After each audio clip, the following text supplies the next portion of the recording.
it is true towards the success of any organization. It is the management principles and the theories which drives, motivates and accelerates the success.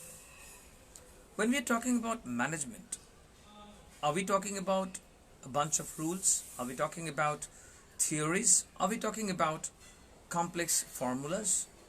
Or are we talking about a science? Management has been recognized as a science not recently, but thousands of years ago, even in India. Because management is all about managing the people, managing their emotion, managing the way the things are moving into the direction of success. So what is basically management and why is it required in today's world more and more? So if we go by the basic theories of management as to what it does and why it's required, we can actually sum it up in 5 broader heads. First, management is required. Management is the driving force behind starting and managing the assignment. Now let's talk about that. What do we mean about managing and starting the assignment? Whenever the organizations are operating, whether they are into service management, whether they are into providing product, whether they are into providing a certain kind of service to its end users, the main thing lies is to start a project. When we are working on different projects brings before us different requirements of the clients. Different requirements of the clients brings in diverse need in bringing in different skill sets of people. So different skill sets of people are brought together by the organization to deliver the product or the service to the end user.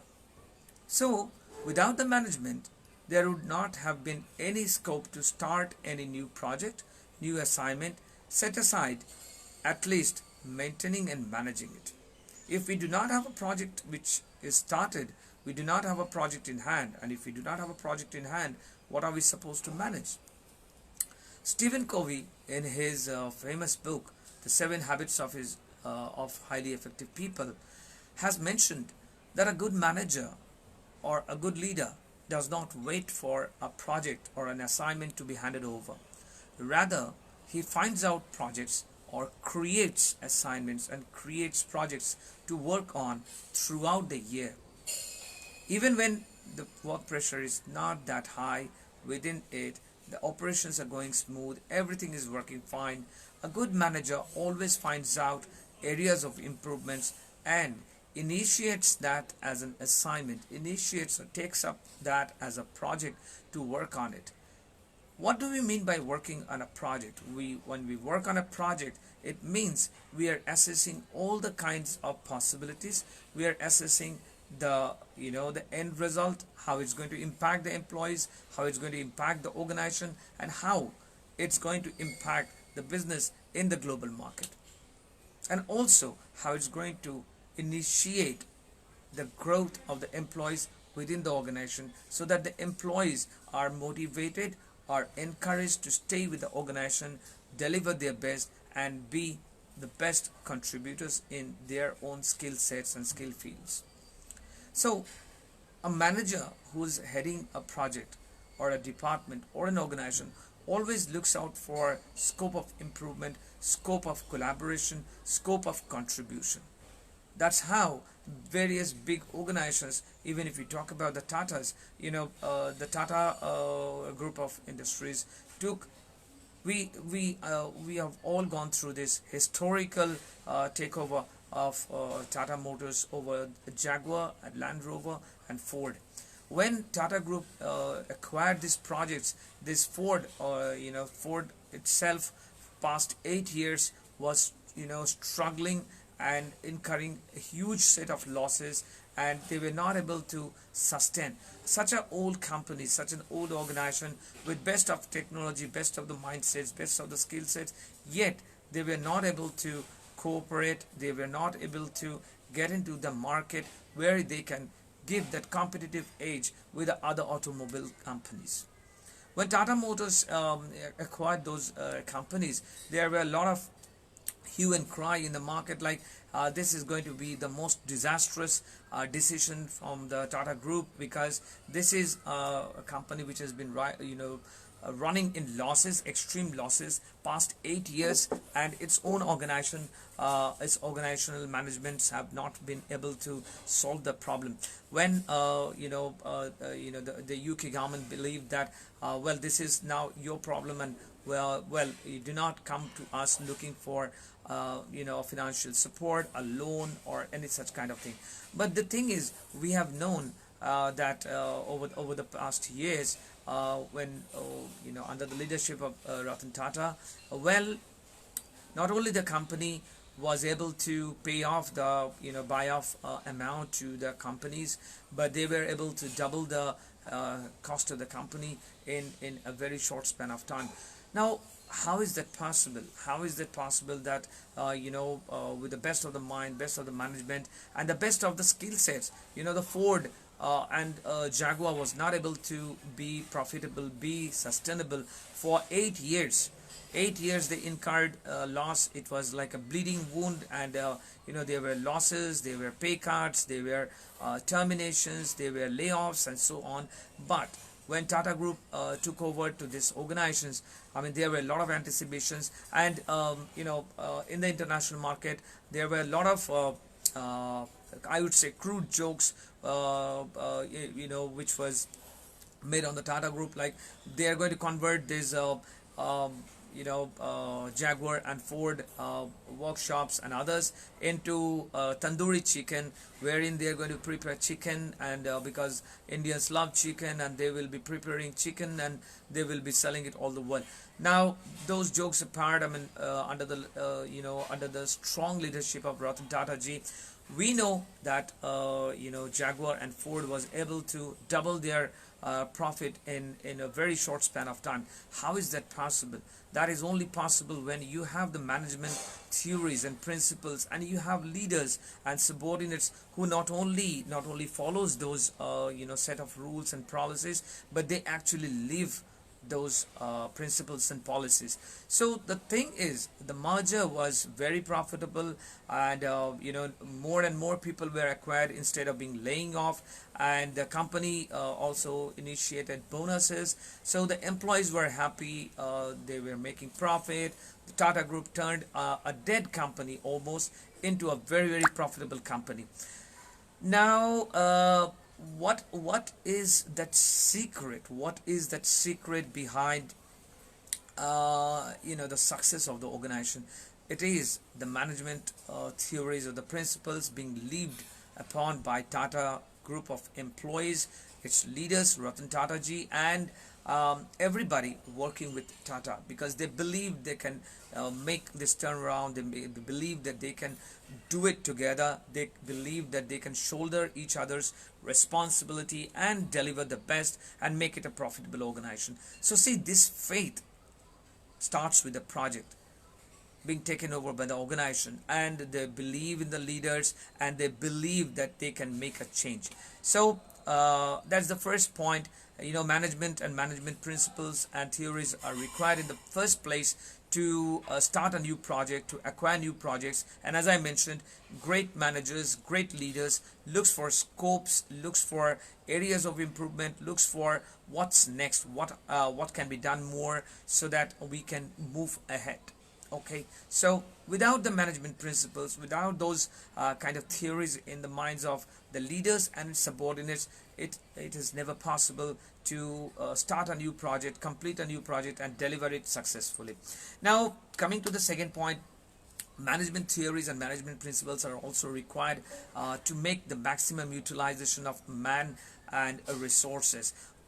We understand in today's global market, with everything being so competitive, being so pricey, everything is very expensive, whether it's human resource, whether it's machinery, whether it's the raw materials. So the thing is, unless you have a management thinking in terms of maximizing the utilization of those resources, there is a very very high chance of slipping into the valley of losses and shutdowns also, because management principles do analyze, they do anticipate the market. Without the management principles, there would not be any guidelines to at least I would say the standardization of the productivity that is being required from the employees, the monitoring of the productivity of the employees, the performance of the process, the performance of the organization, and the performance of the whole entity in terms of maximizing the resources, maximizing the profit, maximizing the growth of the employee. So without this management, without the management principles and theories, this would never be possible. This would be just like a machine wherein just an output expected, but that will not work in today's dynamically volatile market. That theory, that old school theory will not work. So management principles and management theories ensures that the man and the resources, other resources like machinery, raw materials and others are utilized to the maximum through minimization of losses. Okay, so the minimization of losses ensures the maximization of profit. So the more the deviations are worked upon, the more the less unproductive hours are cut down. You can literally churn out more productive hours, more productivity from the human resource, from the machinery, and with the raw materials utilized very very intelligently, judiciously, and with consideration. What you do is you convert everything, like whether it's the human resource, whether it's the raw materials, you actually succeed in converting into a very successful product or very successful service which the world is waiting for. So when the world meets the solution, they adapt to it, they accept it, they purchase it, they make it a part of their life, and the cycle of profitability continues. That's one way of where the organization is successful and they get into the market, greater players, being greater collaborators and greater contributors. So well, the principles also of the management, I believe it also helps in deciding what's the right time, because as in the warfare, you might be having the other day I was speaking about it, you might be having the best resource, you might be having the best soldiers, you might be having the best artillery, you might be having the best ammunitions, you might be having the best of the best training, but the time might not be right. Okay, you might have forgotten to consider the climatic changes that is going to happen, the kind of difference in topography that might happen. So when you stop considering those points and only focus on what needs to be attacked upon, well, that does not yield much of success. So understanding the right time and the right space is very important when we talk about in the corporate in the world. It's very important, because unless you understand whether it's the right time to launch your product, whether it's the right time to collaborate, whether it's the right time to go for a new innovative product, whether the market is ready, there's all kind of analysis is done to understand the right time for the product, for the service to be introduced, because the product might be great, the features might be great, everything might be as per the demand, but then you might have forgotten, like it's just an example, I would like a very crude example, like in India we celebrate Holi and Diwali, right? So the Holi is the colorful festival wherein people do actually play with colors, and they smear colors on each other, wishing them good luck, wishing them good life, wishing them good health, and may the colors bloom in your life. That's the kind of prayer they say. So the thing is, the demand of those herbal colors, which are of late we see, are during the Holi, whereas during the Diwali, what happens is the with the kind of restrictions, it has reduced. But the thing is, there is a demand for firecrackers, right? Like if we make a great herbal color, if we make a great herbal color which can enhance your beauty, which can enhance your skin, which is really made from all herbal or organic products, and even if you put the colors, they actually do good to your skin. Well, the product is great, the price is great, everything is great, but would you be able to sell those colors, which were meant for Holi during the Diwali? It is never possible. It's simply like, you're trying to sell something which is not required at the time by the end users. So understanding the time, understanding the space, understanding the market is very important. And without the management principles, without the management theories, one manager or the head of the department, head of the organization will not be able to actually analyze well whether it's actually required or not. Because when you start considering those points, what will happen is the product is great, the price is great, the features are great, the USPs are great, everything, but maybe it's not the right time for that product. The people or the market might be demanding something completely different, right? So to quote the present scenario, like you might be a travel agent who conducts tours and treks, and you plan a great trek, you plan a great tour of some local villages, of meeting the organic farmers and so on, and it's great. The tour is rightly budgeted, the tour is rightly placed, like you take care of the best of food, best of the homestay and everything.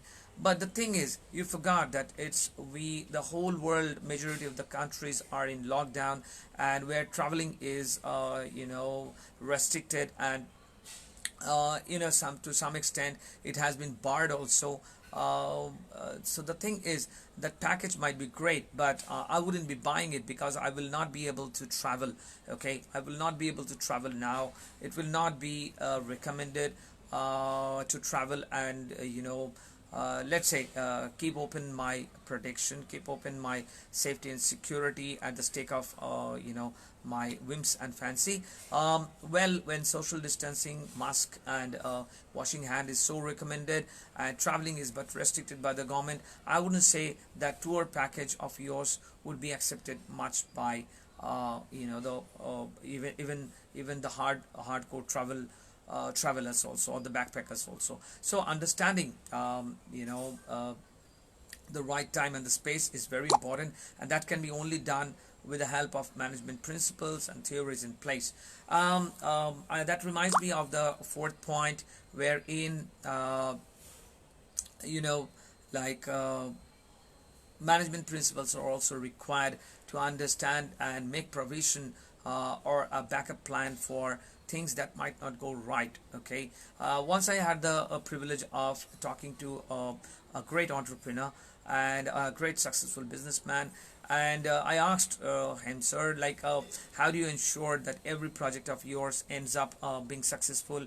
Because till now, whatsoever project you have taken, they have all turned out to be very successful ventures. So how do you do that? So he simply said, Sanjay, the thing is, before even I start the venture, I take into consideration all the probable failures that might happen during the I'm sorry about that.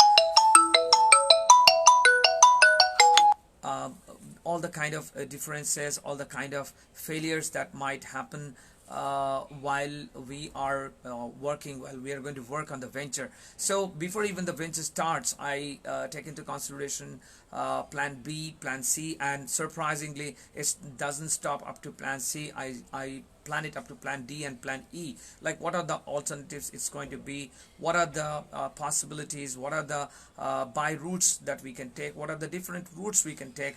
What are the considerations we can do if we face a challenge? So the thing is, without the management principles, without the management policies in the place, one organization head or the department head cannot make a provision for things which might go wrong, things which go as a failure. So without such kind of provision in place, you start something and you face a challenge, and immediately you fall face right.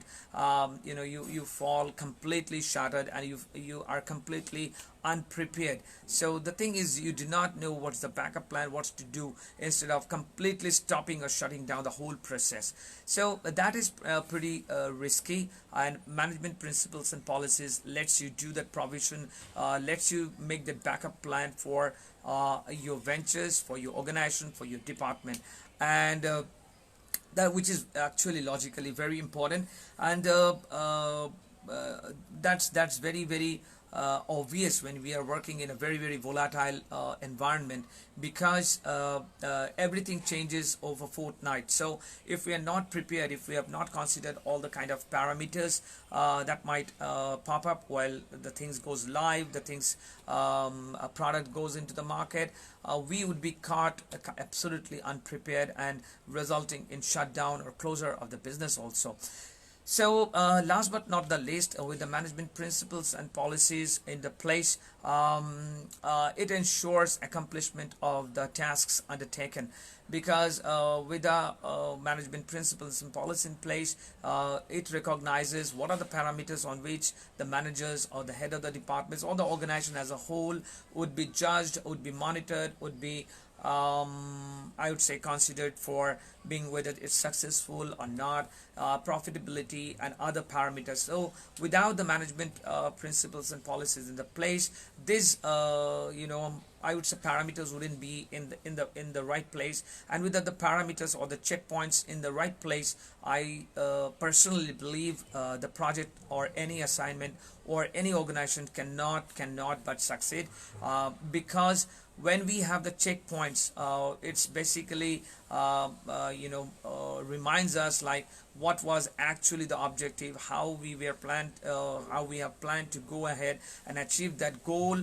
But are we deviating from it, or are we close to it? If we are deviating from a standard understanding, we might again take some steps to resolve that. Without those principles or policies or checkpoints in place, it would be like a ship without a rudder. It would be a ship without any kind of direction or the compass.